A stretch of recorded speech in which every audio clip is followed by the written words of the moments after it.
Hi there Libra, thank you for joining me for your monthly forecast for September. This is a forecast which may not be without its issues, but you know the big picture is fantastically bright for you. And the thing I'd like to share with you first of all is that Saturn has been working its way through your sign for the last 2.5 years. This is the last full month.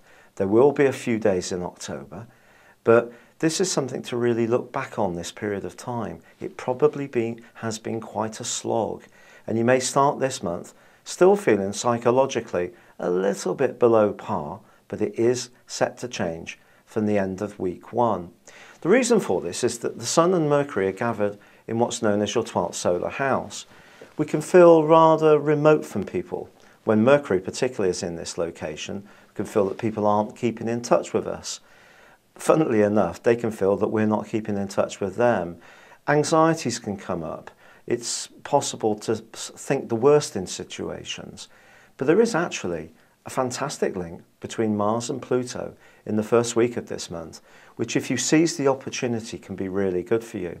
And this is anything to do with foundations. Now these can be tangible, physical foundations, they can be more emotional ones. But something can shape up, a shift can occur, even if there are a few trembly bits when you're not quite sure. And also in week 2, with the Sun and Mercury still absolutely side by side, it would be easy to think the worst. Try not to. Venus, your ruler, is going to be the astral cavalry, arriving in the most glamorous of sections on the 7th.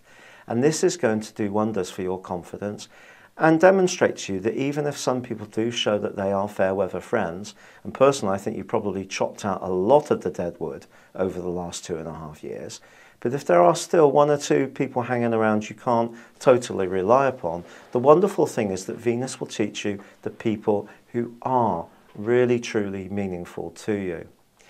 Now by the middle of this month there is a new moon, and it has to be said, and a 12th house new moon is probably one of the hardest ones to go through. It's very much about the emotional side of life. It's about our hidden motivations, the deeper psychological needs and cravings we have. But this one does forge, funnily enough, ironically, a great link with Saturn. And this is saying to you that, yeah, sure, perhaps you do feel a little quieter, perhaps you've had to take a bit of a pause, but you feel okay. It's all right to step back from others. Because one of the defining things that's gone on for you over the last couple of years is you've realised you can get along without other people quite as much as you thought you always used to have someone there to interact with. Now you realise it's how you interact with yourself more than anything, which is vitally important. Now it's true to say that Mercury then moves into a great area because it arrives in your sign. And therefore anything which has been treading water can really start to pick up momentum.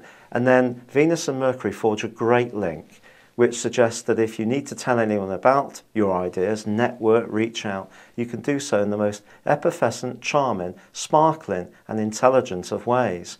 But unfortunately, Mercury does almost immediately tangle with Pluto.